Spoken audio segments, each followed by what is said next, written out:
It is kind of extraordinary that Donald Trump's election and announcement of his vice presidential running mate is not the top story for today, but that's what happens when you have a convention about to start, and especially when 48 hours earlier there was an assassination attempt on him.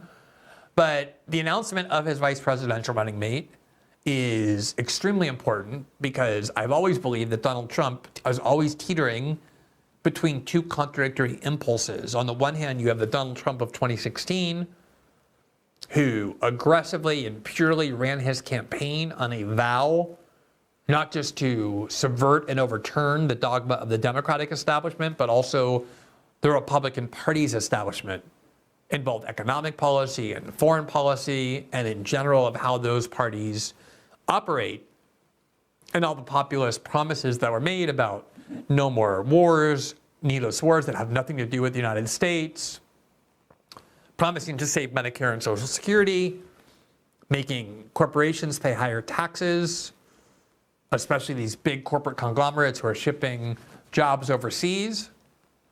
But then you have the Donald Trump whose presidency was filled with traditional Republican operatives who were extremely pro-establishment in their terms of their ideology, including Mike Pence, his vice presidential choice in 2016, his State Department Secretary of State and CIA Director Mike Pompeo, his ambassador to the UN, who is Nikki Haley, his foreign policy advisor, who is John Bolton, and so many more.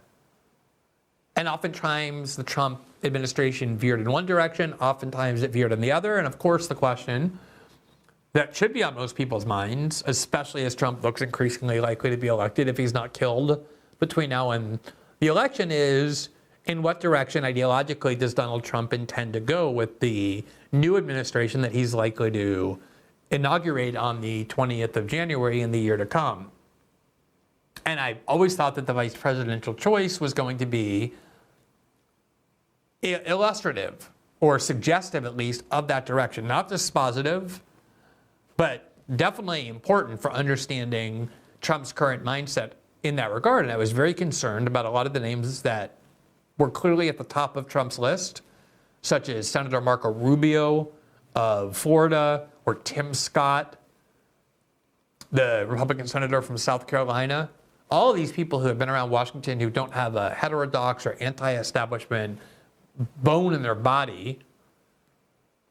And once Vivek Ramaswamy sort of started fading as a potential, or Tulsi Gabbard, people that were long shots and then clearly not part of the list, the person on the list that I thought would be the best, both from Trump's electoral perspective, but also in terms of suggesting that that was going to go in the right direction, was J.D. Vance. And that's exactly who Donald Trump chose today. And by that, I don't mean that J.D. Vance is, and by any means, a perfect politician. There are a lot of views he holds that I vehemently oppose, although most of those are views that anyone in mainstream Washington life and mainstream U.S. politics holds and almost has to hold in order to have any kind of career at the top of Washington power. But there are a lot of views J.D. Vance holds that I find genuinely wrong, misguided, or even destructive. But there is no question, not based on his rhetoric, but based on his actions in the Senate, that he believes far more in this populist, anti-establishment sentiment and ideology that Donald Trump ran on in 2016 than any of the other viable alternatives, and certainly more than, say, someone like Kamala Harris, who also doesn't have a populist or anti-establishment bone in her body. Here was Trump's announcement published on his social media site, Truth Social, quote, "After lengthy deliberation and thought, and considering the tremendous talents of many others, I have decided that the person best suited to assume the position of Vice President of the United States is Senator J.D. Vance of the great state of Ohio. J.D. honorably served our country in the Marine Corps, graduated from Ohio State University in 2 years, summa cum laude, and is a Yale Law School graduate, where he was editor of the Yale Law Review, of the Yale Law Journal, and president of the Yale Law Veterans Association. JD's book, The Hillbilly Elegy, became a major bestseller and movie as it championed the hardworking men and women of our country. JD has been very successful business career in technology and finance, and now during the campaign will be strongly focused on the people he fought so brilliantly for, the American workers and farmers in Pennsylvania, Michigan, Wisconsin, Ohio, Minnesota, and far beyond." Now, I think this is a good choice, again, from the perspective of the other genuinely plausible running mate possibilities at the top of the list that we've been hearing about, because he's very young, he's 39 years old, which gives this kind of rejuvenation to this obvious sense that we're being ruled by all 80-year-olds and 85-year-olds. He is obviously very smart. I've seen him in interviews many times. I believe I had exchanges with him. He is obviously very smart. He's also very articulate and very effective in terms of presenting himself and his ideas in interviews and the like. But he also has a genuine record of defending the working class and populism in a way that will obviously be crucial in those swing states that Trump just named. Now, I know there are a lot of people in the Democratic Party and even on the better part of the left that hates the Democratic Party that just cannot conceive that anybody with an R after their name could possibly have any authentic desire to pursue policies that help the working class. Even leftists who hate the Democratic Party, I think, sometimes assume that the only possibility for being authentic in that desire to help the working class is if you have a D after your name. Which isn't to say that the left thinks every Democrat is a working class champion, but that's the only possible way someone might be. Like an AOC or Bernie Sanders, people who still buy into their shtick. So for the moment, don't listen to anything that I have to say. Don't listen to anything J.D. Vance has to say. Listen to the president of the Teamsters Union, Shan OBrien, who went on Fox News today to be interviewed about the choice of J.D. Vance and the reason why the Teamsters regards him in so many ways as an important ally to the working class. And it wasn't just his rhetoric, the Teamsters president's rhetoric, it was the specific acts that J.D. Vance has undertaken as a senator that he believes evince a authentic concern for the American working class. I mean, J.D. Vance, the short time that we've worked together, I mean, he's been great on Teamster issues. He co-sponsored an airline manufacturing bill that addresses outsourcing of critical airline maintenance to China. He's also supported paid sick leave for our railroad workers. If you remember that situation. Sure. A couple of years ago when they weren't getting sick time, he stepped right up. He's also been very vocal and supportive of holding employers accountable who try and skirt their obligation under an independent contractor model known as DSP. So he's been right there on all our issues. We've publicly stated it. And look, at this day and age, there's nothing better than having a U.S. Marine represented as a vice president candidate. Now, I've seen a lot of Democratic pundits instantly say, oh, this is a terrible pick for Trump. He only appeals to the MAGA base. He's not going to expand Trump's appeal. They all start claiming, oh, thank God he didn't choose Marco Rubio, who would have been a much better choice for Trump. Obviously, if Trump had chosen Rubio, they'd be saying exactly the opposite. But let them convince themselves of that a very smart, highly accomplished 39-year-old Marine who grew up to some extent, certainly, with a working class and blue-collar background and who has a record sufficient to make the Teamsters Union president gush about his commitment to the working class. Let them try and convince themselves that that's some politically poor choice.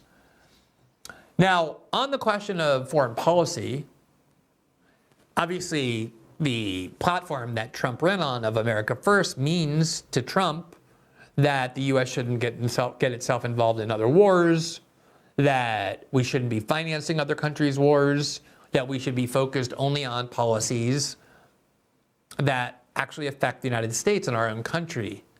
And the only wars we should fight are ones that directly threaten our border. Now, J.D. Vance hasn't been in the Senate very long, only since 2022 when he won. So at the beginning of 2023 when he was inaugurated, he's talking about a year and a few months, year and a half basically. But he does have some record even when it comes to foreign policy. And I think one of the most revealing things was that in April of this year, there was a vote in the Senate on a package that Joe Biden wanted of $95 billion to fuel the military and wars of other countries, which would primarily go to Ukraine, Israel, and Taiwan, $95 billion. This was also the bill that had inserted into it the provision to ban TikTok. And J.D. Vance voted no on this bill, one of only 15 Republican senators to vote no. It passed overwhelmingly.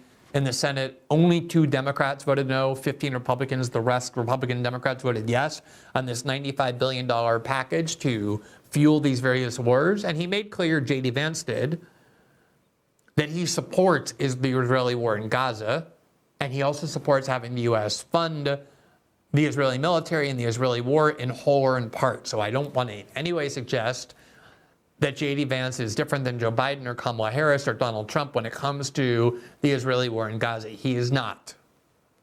But when it comes to the war in Ukraine, although he's occasionally sent some mixed signals talking about the moral justification of sending Ukraine defensive weapons, what he has mostly done is argued that against having the U.S. pay for that war, basically saying if anyone should pay for that war, it should be Europe, whose interests are far more direct in terms of who governs Ukraine and not the United States. And when he voted no on this $95 billion foreign aid package and then had to explain why, the reason he gave was that essentially it was written with the intention of constraining the next president, meaning Donald Trump, from reducing or eliminating entirely the amount that the U.S. is giving to Ukraine to continue that war. He wanted, he said, to leave that option open for Trump to end the funding of the war in Ukraine. So here CNN says how each senator voted on the $95 billion foreign aid package. Quote, the U.S. Senate on Tuesday passed a $95 billion foreign aid package aimed at bolstering support for Ukraine, Iran, Israel, and Taiwan, ending months of legislative wrangling among lawmakers over extending help to the American allies. The package was passed on a 79-18 bipartisan vote, combined 4 bills approved by the U.S. House on Saturday. It allotted nearly $61 billion for Ukraine, more than $26 billion for the Israel-Hamas conflict, including $15 billion in Israeli military aid and $9 billion in humanitarian aid for Gaza, and $2.4 billion for regional U.S. military operations, and more than $8 billion for country in the Indo-Pacific region. The measure also includes a provision that could result in TikTok being banned from the American app stores unless its Chinese parent ByteDance sells the video sharing platform within 9 months. Now, we've covered that bill a lot. Donald Trump now opposes that bill, but that also passed by an overwhelming majority. Now, here you see part of the roll call vote, and there you see J.D. Vance, and here is his no vote, and you can see here how rare that was, just right down the list of Republicans and Democrats, all yes votes. Here was the Democrat from Vermont, Peter Welch, who voted no, one of only 2 Democrats, but overwhelmingly both parties lined up behind this, and J.D. Vance was one of the only senators in the Senate to vote no, and he explained that his reason was his concern over the war in Ukraine. Now, here is a exchange that J.D. Vance had when he talked to Tucker Carlson earlier this year. Tucker Carlson has become a big fan of J.D. Vance's. And this exchange, I think, gives a lot of insight as well into what J.D. Vance thinks about Washington politics, establishment ideology, and the uniparty's view of war and economic policy. I thought this exchange was very telling. So the most striking thing about that exchange you had was the number that you put, the price tag that you threw out there. Can you just slowly explain what you think this war will cost the United States all in? Yeah, so of course, Tucker, it's impossible to say because every single day this goes on, we spend more money, and not just the money that's obvious and meets the headlines, but also the stuff that we're putting ourselves all in for rebuilding costs and so forth. So let me just give you a sense of what I mean here. The headline number of what we spent on Ukraine is $120 billion. The Biden administration is asking for another $61 billion. and a lot of Senate, even Republicans, seem hell-bent on giving him that money. That's $180 billion just right there. Now, what that doesn't include is if this thing goes on for a year or two beyond that. It also doesn't include what's called presidential drawdown authority, where, let's say, Joe Biden gives weapons that were manufactured in the United States or somewhere else, gives them to Zelensky. They can use weird accounting gimmicks to understate how many resources have actually been given. So if we've given $120 billion at a headline number thus far, it's probably closer to $150 or even $160 billion.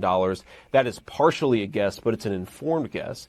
The other thing, Tucker, is that we've already told people in no uncertain terms that we're going to rebuild this country. You hear things like a Marshall Plan for Ukraine, whether it's implemented by BlackRock or overseen by BlackRock.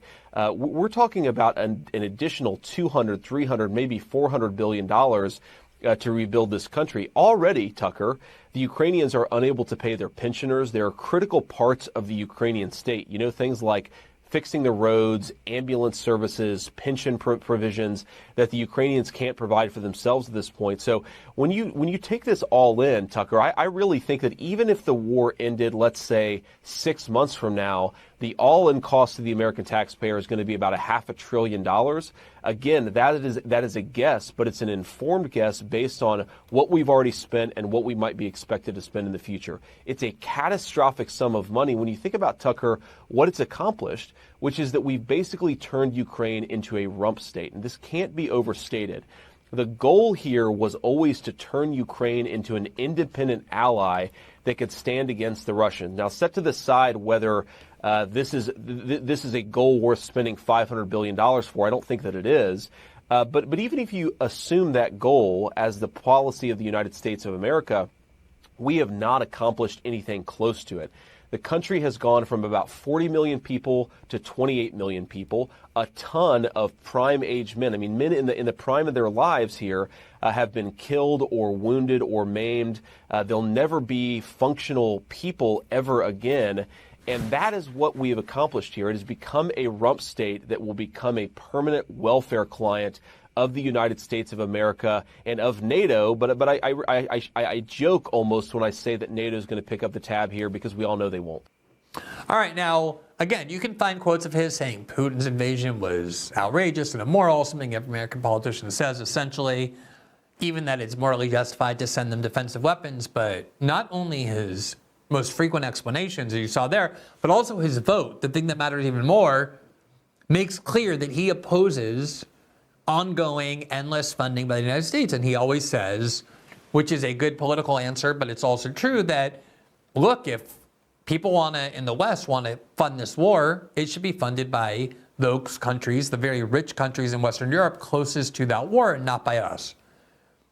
And one of the things I think is so notable is in his rationale, and he often does this, he speaks about the evils of centralized corporate power and global capital institutions like BlackRock and JP Morgan. He is very well aware that once we end up destroying Ukraine with all the weapons we're sending, we'll pay BlackRock and JP Morgan and all of those vultures waiting to come in and rebuild Ukraine at a great profit to themselves and at the expense of the American taxpayer. And I think this is one of the most important things, is that when he sits down for a debate with Kamala Harris, and this is not true of any of the other potential choices Trump had that he was actively considering, again, not talking here about Vivek Ramaswamy or Tulsi Gabbard. I don't consider them, and haven't considered them, actual viable choices of Trump's for a long time. It was clear they got eliminated early in the process they were ever in it. Talking about the reported choices Trump was actively considering in the last several weeks, what J.D. Vance was able to do in a debate with Kamala Harris, credibly, is he's not going to use this standard Reagan-esque Republican rhetoric about how Kamala Harris is some fanatic of redistribution, financial policies because she wants to take from the rich and fund the poor. He's not going to accuse her of that. In part because those things are popular, but also because that's not what she is. He'll be able to accuse her, and I think of the vice presidential candidates Trump could have chosen, only he will be able to accuse her credibly of being what she actually is, which is an instrument of corporatism and the large centralized global corporations that fund the Democratic Party, that have funded her career, and that the Democratic Party typically serves. And you have a long record from J.D. Vance of this kind of language that posits that you have global institutions of capital on the one hand, and on the other you have the working class, and that the working class is typically the victims of this large centralized corporate power. And there's lots of other things beyond what the Teamster Union's president identified as instances in which J.D. Vance has not only spoken that talk, but actually pursued it.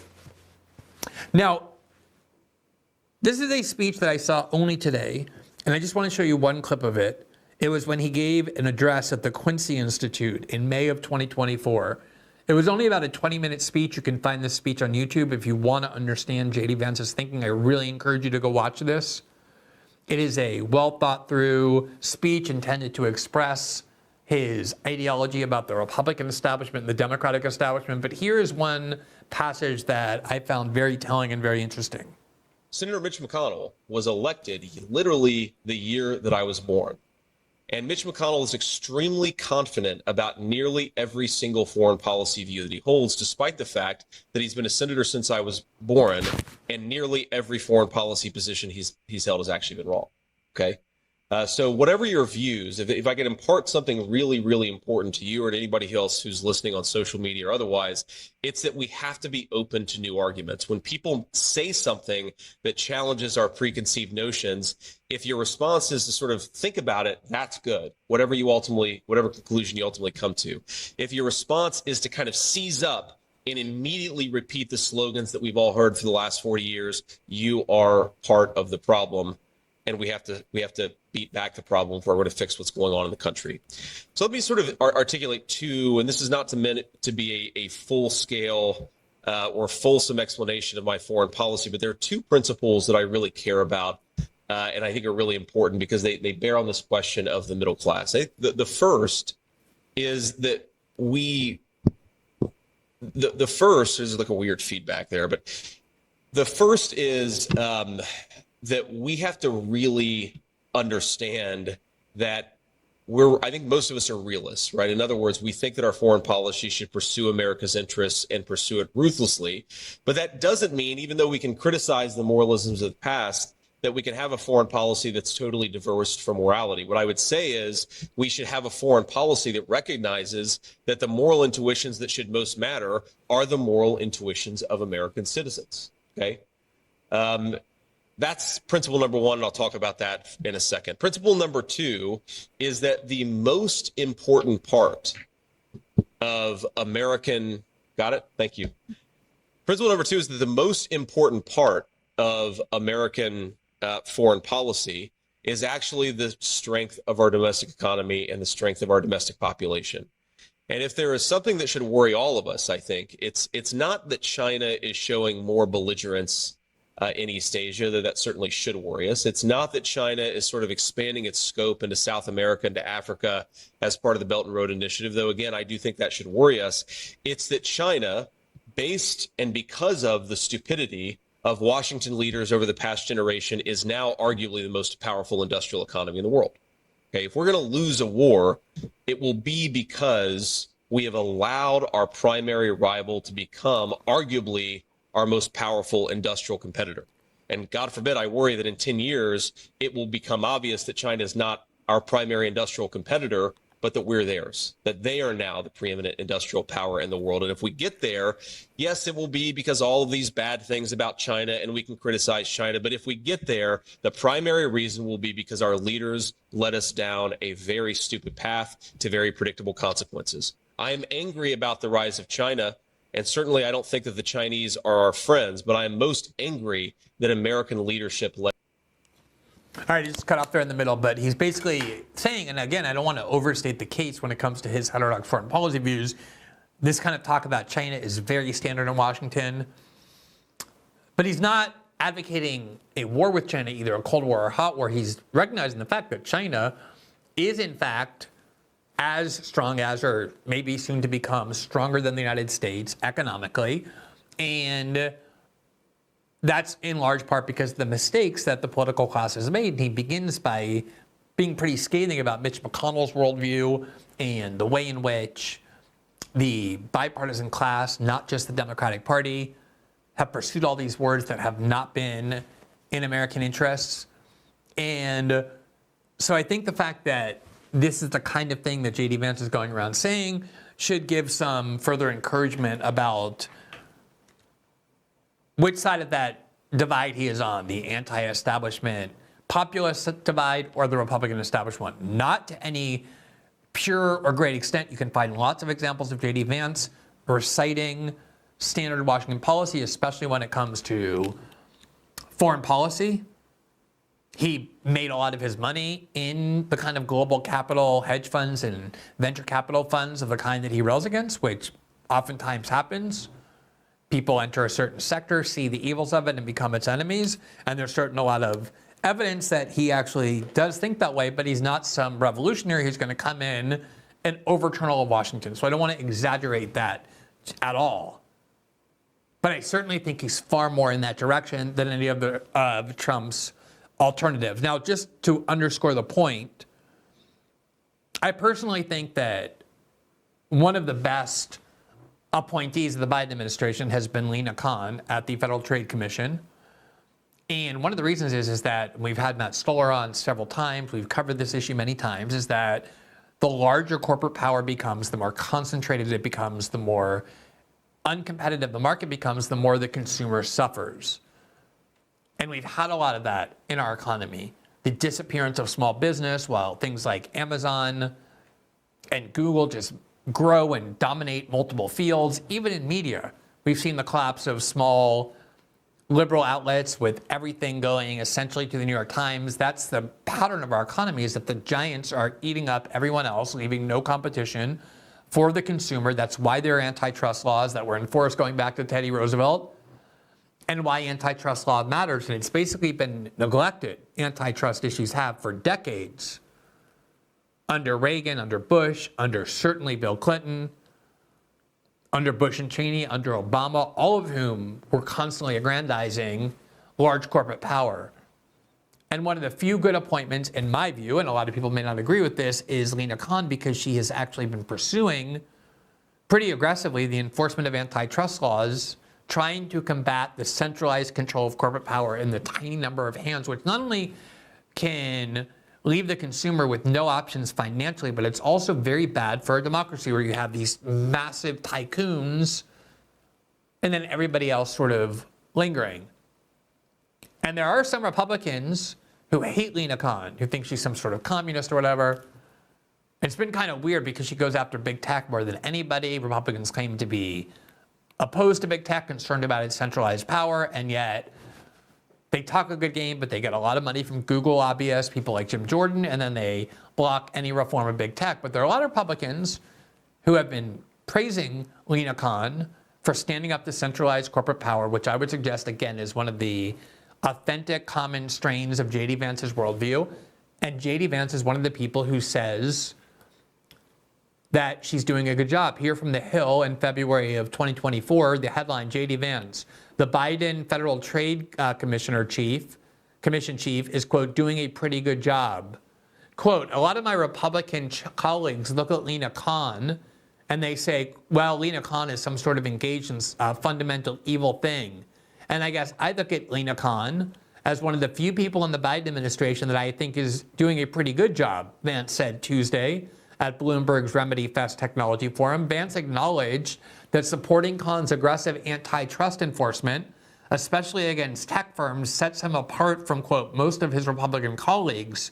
Khan was confirmed to the FTC in 2021 with support from some Republicans. She was named to be chair of the commission shortly after her confirmation. Since then, she's faced fierce pushback and criticism from a wide swath of Republicans who have questioned how she is using the commission's authority. But Vance, one of a few vocal Republican supporters of antitrust reform, said he appreciates that Khan's approach embraces, quote, a broader understanding of how we think about competition in the marketplace. Together with the Teamster unions gushing over J.D. Vance's pro-working class policies, the fact that he steps out that way and defends Lina Khan and her antitrust aggression, whereas most Republicans still are stuck in the 1980s view of large corporations as being the paragon of virtue, and we should just want those large corporations to grow and get more powerful. Something that the working class of the United States actually suffers from, given that these people, these large corporations, have no allegiance to the United States, put jobs outside of the country the minute there's a financial benefit from doing so, I think is pretty telling. And it's also telling that Matt Stoller, who again, for me, is one of the nation's leading antitrust experts, who has done more to actually try and combat large corporate conglomerates and the financial and political power they wield, has often praised J.D. Vance like he has Josh Hawley, who's, I think, similar to J.D. Vance in this regard. Here you see him on June 22nd of last year, quote, Senator J.D. Vance just brokered a bipartisan deal to restrict bank mega mergers and bank CEO compensation after a bank fails. And all day, Matt Stoller was celebrating the choice of J.D. Vance because in the area of concern that Matt Stoller focuses on most, such as massive mega corporations and the power and the elimination of competition for the consumers, he believes J.D. Vance is one of the best people in the Senate when it comes to those issues when a lot of Republicans are not.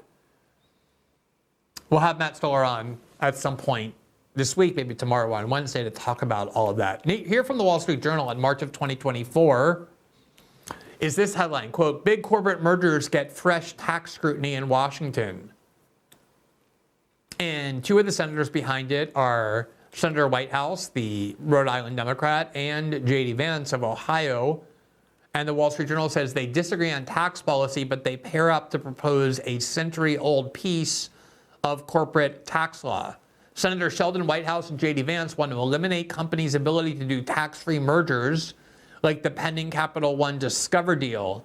Under their bill, shareholders who receive stock through such deals would owe capital gains tax immediately instead of deferring those taxes until they sell their shares. The bill is a sign of political sentiment against corporate power that unites some Republicans and Democrats who are otherwise far apart on tax policy, and it is a rare attempt to address competition policy through the tax code.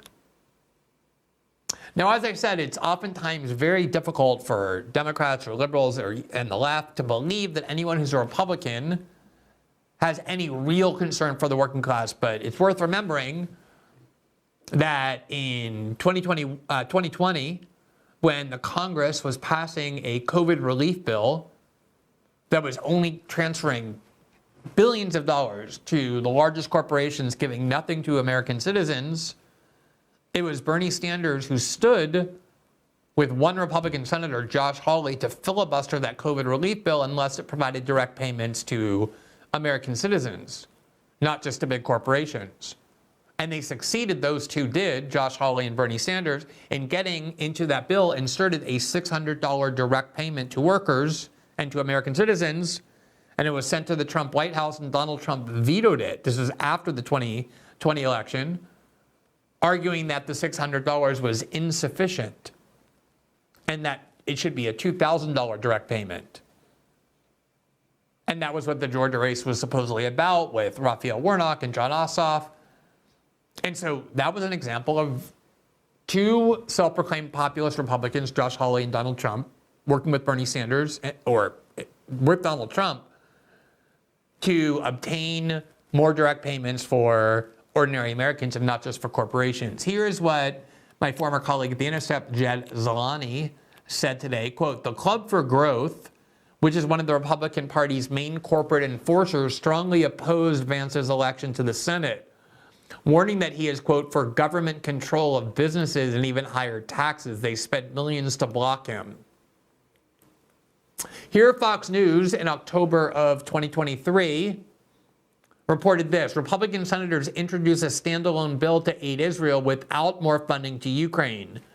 Quote, Republican lawmakers oppose combining Ukraine and Israel aid. Republican Senators Rasha Marshall, Ted Cruz, J.D. Vance, and Mike Lee introduced a standalone bill to funnel aid to Israel without tying it to Ukraine aid on Thursday. The bill, called the Supplemental Appropriations Act, is an alternative to President Biden's $106 billion emergency supplemental bill he requested from Congress last week. That was the bill that we covered. Now, obviously, J.D. Vance is a supporter of financing Israel's military and its wars. I would say you probably can't survive in Republican politics without taking that view. Certainly Trump has that view. Joe Biden has that view. Kamala Harris has that view. And I've made my views of that very, very clear. That's obviously a place where I vehemently disagree with J.D. Vance, to put it mildly. But given the alternatives that Trump had to choose from in the Republican Party, he could have obviously gone with some hardcore Trump follower like Matt Gaetz or Marjorie Taylor Greene or Carrie Lake. And I think there, from a political perspective, that would not have been wise, because that really would not have expanded the appeal of the Republican Party. J.D. Vance not only will, for obvious reasons, but also there is a genuine record of him defending the kind of anti-establishment populist politics that got Donald Trump elected in 2016. We'll see throughout the campaign exactly how he articulates that. He's obviously going to be constrained by what Trump supports. And then obviously, in a lot of ways, this vice presidential pick is even more important than usual, given that Trump's age makes it highly unlikely that he could go beyond 4 years. And beyond that, he would be term limited, but there's also a chance, given Trump's age, that he wouldn't make it through the 4 years. And symbolically, certainly, this is Trump taking this movement that more or less he has single-handedly brought into the mainstream. It was bubbling in Republican politics for a long time, but he was able to articulate it and sell it. And he's essentially naming his successor. That's the significance of J.D. Vance being so much younger, from that next or even 2 generations removed from Trump. And so I do think J.D. Vance's selection is more important than the usual vice presidential selection. And I think deconstructing his actual ideology as reflected in his actions and votes and bills, not just in his rhetoric, is more important than ever. Thanks for watching this clip from System Update, our live show that airs every Monday through Friday at 7 p.m. Eastern, exclusively on Rumble. You can catch the full nightly shows live or view the backlog of episodes for free on our Rumble page. You can also find full episodes the morning after they air across all major podcasting platforms, including Spotify and Apple. All the information you need is linked below. We hope to see you there.